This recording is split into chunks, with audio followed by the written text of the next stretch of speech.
আমি সিকিউরিটি গার্ডের চাকরি করি। দায়িত্ব পালনরত অবস্থায় চোর ডাকাতদের সাথে মারামারি করতে গিয়ে যদি মারা যাই, তাহলে কি আমি শহীদ হিসেবে বিবেচিত হব?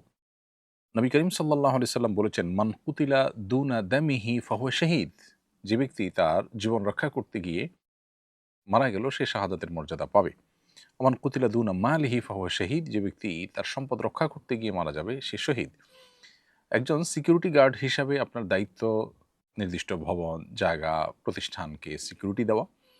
অতএব চোর বা ডাকাত এ সমস্ত মানুষদের সাথে যদি তাদের হাত থেকে সম্পদ, জীবন এগুলো রক্ষা করবার জন্য আপনাকে জীবন দিতে হয়, তাহলে সেক্ষেত্রে আপনি শাহাদাতের মর্যাদা পাবেন ইনশাআল্লাহ বিদিনিল্লাহ। অন্যায়ভাবে মারা গিয়েছেন এবং সম্পদ এবং জীবন রক্ষা করতে গিয়ে মারা গিয়েছেন, সেই জায়গা থেকে আপনি শাহাদাতের মর্যাদা পাবেন আশা করা যায়।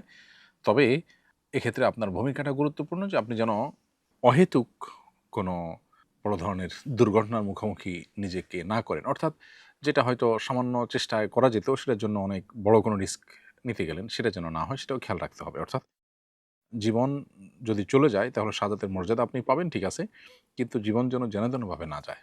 যেখানে সেখানে যেন আমরা বড়সড় রিস্ক যেন না নিই। ধরুন একজন সিসকে চোর, সেখানে আপনার যেটুকু এফোর্ট দেওয়া দরকার সেটুকু আপনি এফোর্ট দিলেন।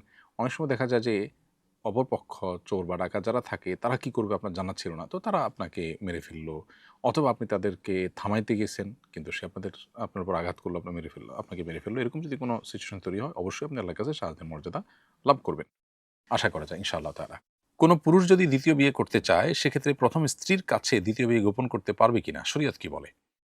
২ জন পুরুষ অথবা ১ জন পুরুষ এবং ২ জন নারী, এই সাক্ষীদের সাক্ষ্যের ভিত্তিতে তাদের উপস্থিতিতে যদি প্রস্তাব এবং সম্মতি উভয় পক্ষে থাকে, তাহলে সেক্ষেত্রে বিয়ে বিশুদ্ধ হয়ে যাবে।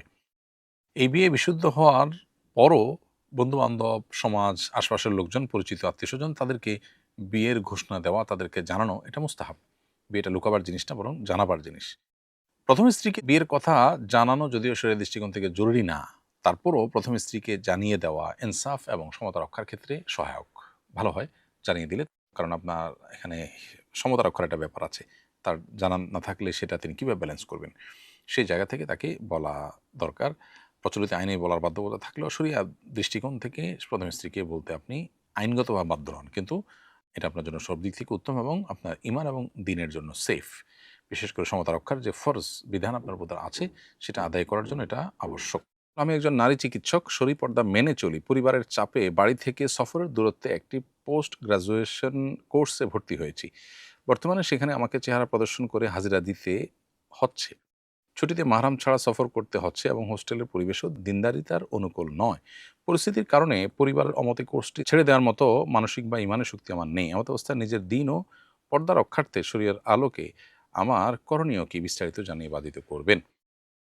প্রিয় দর্শক, আপনার প্রশ্ন উত্তরে বলতে চাই যে একজন নারী চিকিৎসক হিসাবে আপনি পরিবারের চাপে যে কাজগুলো করতে হয়, আপনি পোস্ট গ্রাজুয়েশন কোর্সের জন্য ভর্তি হয়েছেন এবং সেখানে আপনার পর্দার খেলাপ কাজ করতে হয়, মাহরাম সফরের কাজ করতে হয়।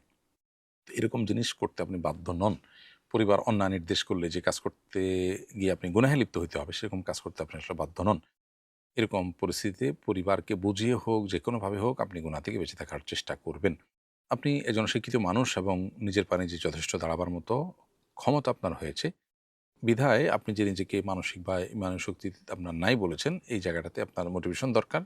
আপনি কোনো ভালো বিচক্ষণ আলেম বা দীনদার মানুষ অথবা কোনো নারী যিনি দ্বীনের বুঝ আছে এবং এতটুকু নলেজ আছে, তার কাছ থেকে আপনি মোটিভেশন নেওয়ার চেষ্টা করতে পারেন এবং দ্বীন এবং পর্দা রক্ষার্থে আপনি সর্বোচ্চ ছাড় আপনার দেওয়া উচিত। একান্ত যদি আপনি নিরুপায় হন, তাহলে সেক্ষেত্রে যতটুকু সম্ভব সর্বোচ্চটুকু করবেন এবং বাকি যেটুকু পারছেন না সেগুলোর জন্য আপনি চেষ্টা করবেন। আল্লাহ তাআলা আপনাকে তৌফিক দান করুন। ফুফা এবং খালু কি মাহরাম?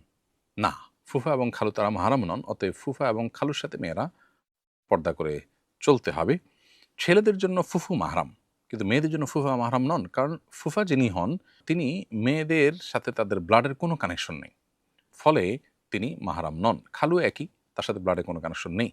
ছেলেদের জন্য অবশ্য খালা মাহরাম, কারণ খালার সাথে মায়ের সাথে কানেকশন আছে ব্লাডের, এবং ফুফু মাহরাম কারণ ফুফুর সাথে বাবার মাধ্যমে তাদের ব্লাডের কানেকশন আছে। বিধায় ফুফু এবং খালা তাদের সাথে ছেলেদের জন্য দেখা দেওয়া জায়েজ হলেও মেয়েদের জন্য ফুফা এবং খালুর সাথে দেখা দেওয়া জায়েজ নেই, তারা মাহরাম নন। আমার বইয়ের সামনে একটা ক্লিনিকের ১৪ তলার কথা বলতে গিয়ে বলে ফেলেছিলাম ১৪ তালাক। এর দ্বারা আমার বৈবাহিক সম্পর্কের কোনো সমস্যা হয়ে গেল কিনা বড় চিন্তায় পড়ে গেছি। দয়া করে এর সঠিক উত্তর দিয়ে উপকৃত করবেন।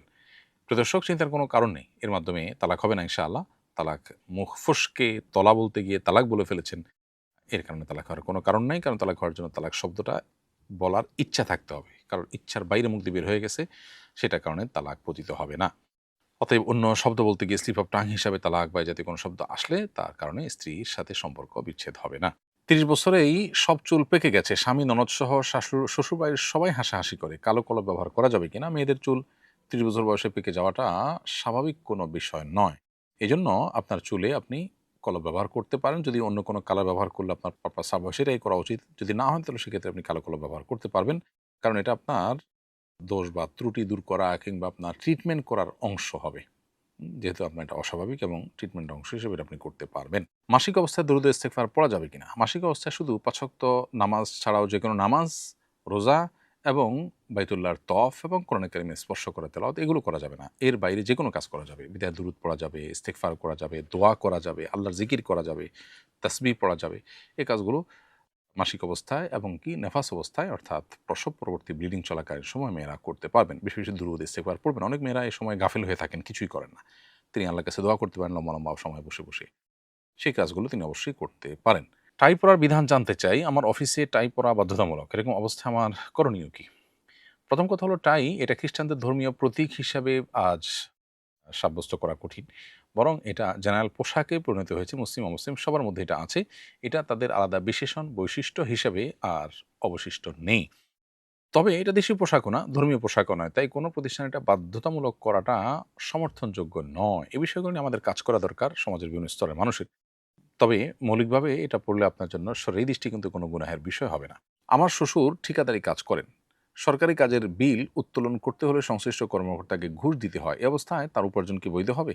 এবং তাদের দেওয়া হাদিয়া গ্রহণ করা আমাদের জন্য জায়েজ হবে কি না? উত্তর হলো ঘুষের আদান-প্রদান এটা হারাম এবং কবিরা গুনাহ। আর নিজের হক উসুল করার জন্য বাধ্য হয়ে ঘুষ দিতে হলে ঘুষদাতার গুনাহ হবে না।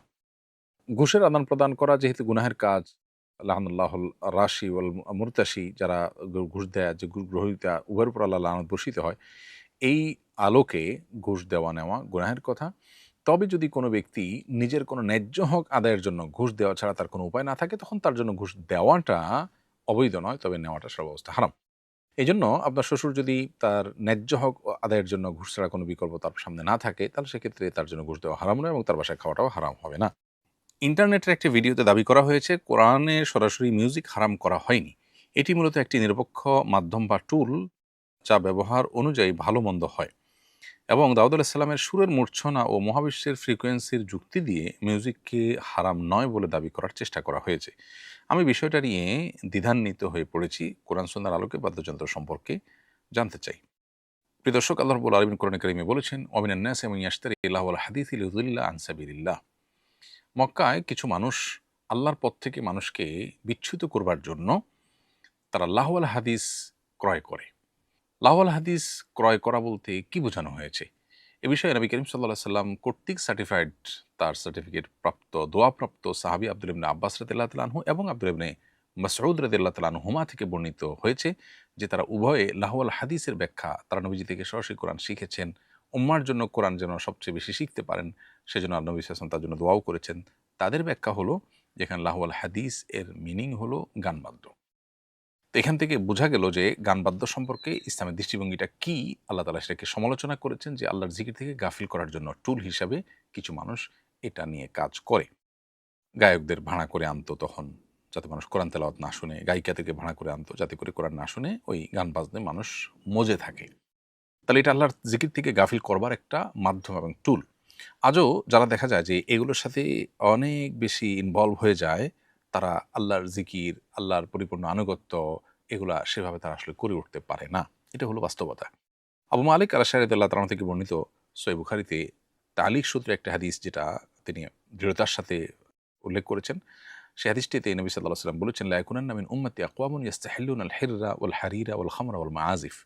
অর্থাৎ নবীজি বলেছেন, আমার উম্মতের মধ্যে এমন কিছু মানুষ আসবে যারা একটা সময় বিবাহ বহির্ভূত সম্পর্ক, এক্সট্রা ম্যারিটাল অ্যাফেয়ার্স যেটাকে বলে, যে বিবাহ বহির্ভূত সম্পর্ক, এটাকে তারা হালাল মনে করবে।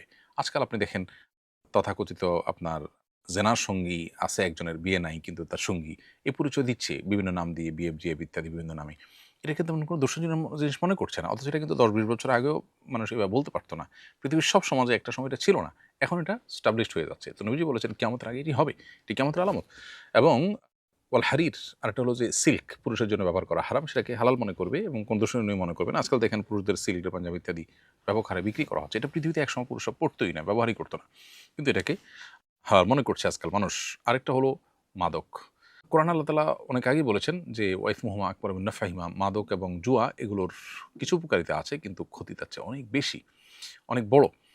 তো আল্লাহ নিজে বলেছেন যে কিছু উপকারিতা আছে, খেয়ে সাময়িক মানুষ তৃপ্তি পায়, এটা যেমন উপকারিতা, এর বাইরের উপকারিতা থাকতে পারে। যেমন আজকাল মাদকের একটা নির্দিষ্ট পরিমাণ, বিশেষ মাদক, এটা গ্রহণ করার মাধ্যমে ব্রেইন ওপেন হয়ে যায় বলে দাবি করা হয়। অনেক তরুণরা এই পথে পা বাড়াচ্ছে এবং বলা হচ্ছে যে এই মাত্রা নিলে খুব বেশি ক্ষতিকর কিছু হবে না। এসেই আপনার তথাকথিত ব্রেইন ওপেন হওয়ার কিছু চমক আপনি হয়তো দেখতে পাবেন, কারণ কোরআনে আল্লাহ তাআলা বলেছেন যে মাদক এবং জুয়া এগুলোর মধ্যে উপকারিতা আছে কিন্তু ক্ষতি তার চাইতে বেশি এবং বড়। যে উপকারিতা আপনার সাময়িক আনন্দের মাধ্যমে হয়, তথাকথিত ব্রেইন ওপেন হওয়ার কাজটা যদি হয়ও, এরপরেও আপনার জীবনকে ধ্বংসের দিকে নিয়ে যাবে এই মাদক। সেটা আল্লাহ তাআলা কোরআনে ঘোষণা দিয়েছেন দুনিয়াতে এবং আখিরাতে। তো সেটাকে আজকাল দেখেন এই যে তথাকথিত উপকারিতার নাম দিয়ে তরুণদের মধ্যে, একটা সমাজের শ্রেণীর মানুষের মধ্যে এটাকে, যারা মুসলমানের সন্তান, যারা এটা এমনিতে পান করে না, তাদেরকে বলা হচ্ছে যে একটা নির্দিষ্ট পরিমাণ নেওয়া যায় হানতান ইত্যাদি করে তাদের মধ্যে এটা করা হচ্ছে। তো নবীজি বলেছেন এটা হবে, একটা সময় আসবে মানুষ এটাকে বৈধ মনে করবে। আর সর্বশেষ হলো মাহাজিব বা বাদ্যযন্ত্র। নবীজি বলেছেন যে এটাকে মানুষ একটা সময় হালাল মনে করবে, অথচ এটা হালাল না। তো এখান থেকে বোঝা যায় পরিষ্কারভাবে যে বাদ্যযন্ত্র এটা যদি ব্যবহার হয়, প্রয়োগ হয়, সেটা কোনো গানে হোক, ওয়াজে হোক কিংবা কোরআন তেলাওয়াতে হোক, সেটা হারাম হয়ে যায় এটার ব্যবহার করাটা। আরেকটি হাদিস আব্দুল্লাহ ইবনে আব্বাস রাদিয়াল্লাহু তাআলা আনহু থেকে বর্ণিত যে নবী করিম সাল্লাল্লাহু আলাইহি ওয়াসাল্লাম বলেছেন, ইন্নাল্লাহ হাররামা আলাইয়া আও হাররামা আল খামরা ওয়াল মাইসিরা ওয়াল কুবা। হাদিসটি সুনান আবু দাউদে বর্ণিত হয়েছে এবং এই হাদিসের অর্থ হলো নবী সাল্লাল্লাহু আলাইহি ওয়াসাল্লাম বলেছেন, আমার উপরে হারাম করা হয়েছে মাদক, জুয়া এবং কুবা। কুবা এর মানে হলো তবলা। তো এরকম আরো বিভিন্ন হাদিস পাওয়া যায় যে হাদিসগুলো থেকে পরিষ্কারভাবে বোঝা যায় যে আপনার বাদ্যযন্ত্র, গান-বাদ্য এগুলোকে ইসলাম পরিষ্কারভাবে হারাম করেছে। এজন্য পৃথিবীতে এমন আলেম উল্লেখযোগ্য আপনি পাবেন না যে আলেম এ ব্যাপারে কোনো ভিন্ন মত পোষণ করেন। দাউদ আলাইহিস সালামের সুরের যে ব্যাপারটা, সেটা তুলে এনে মিউজিক বৈধ হওয়ার দলিল দেওয়া, এটা খুবই দুর্ভাগ্যজনক একটা বাস্তবতা এবং এ বিষয়ে অজ্ঞানতা ছাড়া আর কিছুই নয়। আল্লাহ রাব্বুল আলামিন তাকে সুন্দর কণ্ঠস্বর দিয়েছিলেন, তিনি সেই কণ্ঠস্বর দিয়ে তেলাওয়াত করতেন। তো কোরআনে কারিমও তো সুন্দর কণ্ঠে তেলাওয়াত করার জন্য নবী সাল্লাল্লাহু আলাইহি ওয়াসাল্লাম বলেছেন এবং নির্দেশনা দিয়েছেন যে কোরআন যেন আমরা সুন্দর কণ্ঠে পড়ি। যায়িনাল কোরআনা বিআসওয়াতিকুম, তোমাদের সুন্দর কণ্ঠ দিয়ে কোরআনকে সুশোভিত করো। এটা তো ঠিক আছে। সুন্দর কণ্ঠ দিয়ে খালি গলা যদি কেউ ভালো কথা আছে এমন কোনো গান গায় খালি গলায়, তো সেটাও তো নিষেধ না। কিন্তু সেটা দিয়ে তিনি কোনো বাদ্যযন্ত্র ব্যবহার করেছেন কিনা? এর হলো কথা। তার সুন্দর কণ্ঠের তেলাওয়াত দিয়ে কিভাবে মিউজিক বৈধ করা যায়? দ্বিতীয়ত কথা হলো, যদি বাদ্যযন্ত্রের ব্যবহার কথা আপনি প্রমাণ করতেও পারেন, তো সেক্ষেত্রে তার শরিয়া তো আপনার কাছে দলিলযোগ্য না। আপনার জন্য তো মুহাম্মদ সাল্লাল্লাহু আলাইহি ওয়াসাল্লামের শরিয়া দলিলযোগ্য। মুহাম্মদ সাল্লাল্লাহু আলাইহি ওয়াসাল্লাম কি করেছেন, কি করতে বলেছেন, কি করতে নিষেধ করেছেন, সেটা আপনার দেখার বিষয়, কারণ আপনি তার উম্মত। আগের যুগে নবী রাসূলদের শরিয়া তো আমাদের জন্য লক্ষণীয় না, সেটা তো আরেকটা বিষয়। বর্তমানে আমাদের মধ্যে এই ব্যাধি ব্যাপকভাবে বাড়ছে। অনেকেই এই সমস্ত হারামকে হালাল মনে করছেন। নবীজি কিন্তু আমাদেরকে সতর্ক করেছেন, কিয়ামতের আগে একটা সময় আসবে মানুষ এই হারামগুলোকে হালাল মনে করবে। অদ্ভুত কাকতালীয় ব্যাপার যে আমরা দেখছি এখন মানুষ বিবাহ বিরত সম্পর্ক করতে, এটা কোনো তার বাদে না, মুসলমানের সন্তান। এটাকে সমাজও তেমন কোনো দোষী বিষয় মনে করছে না। মা-বাবা ধরে নিচ্ছে যে হ্যাঁ, একটা সম্পর্ক থাকবেই, পরে বিয়ে হবে। এই যে বিষয়টাকে বৈধ মনে করছে মানুষ। আবার আপনি দেখবেন যে সিল্ক পুরুষরা ব্যবহার করছে।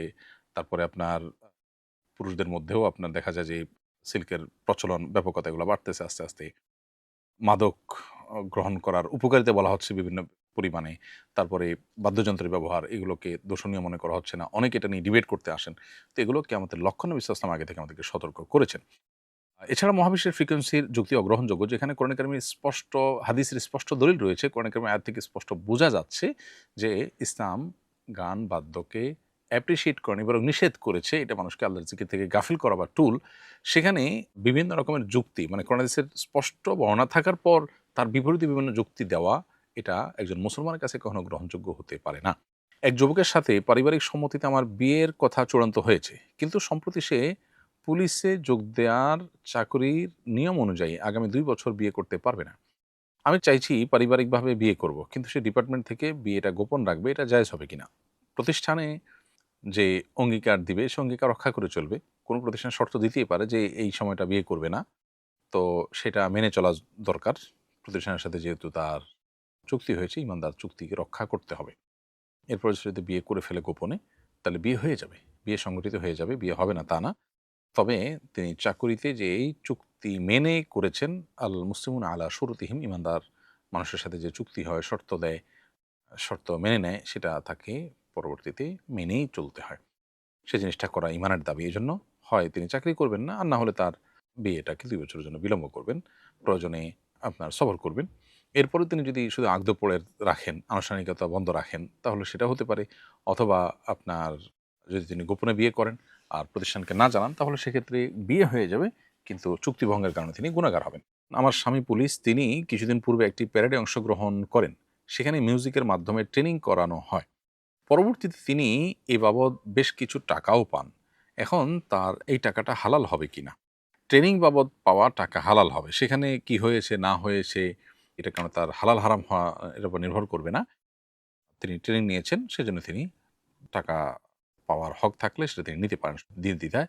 সেখানে মিউজিকের ব্যবহার করা হয়েছে, কর্তৃপক্ষের উচিত মুসলমানকে মিউজিক শুনতে বাধ্য যেন না করা হয়, সেই কালচার প্রতিষ্ঠা করা। সেটা তাদের কর্তব্য। আর তিনি সাধ্য অনুযায়ী গুনাহ থেকে বেঁচে থাকার চেষ্টা করবেন।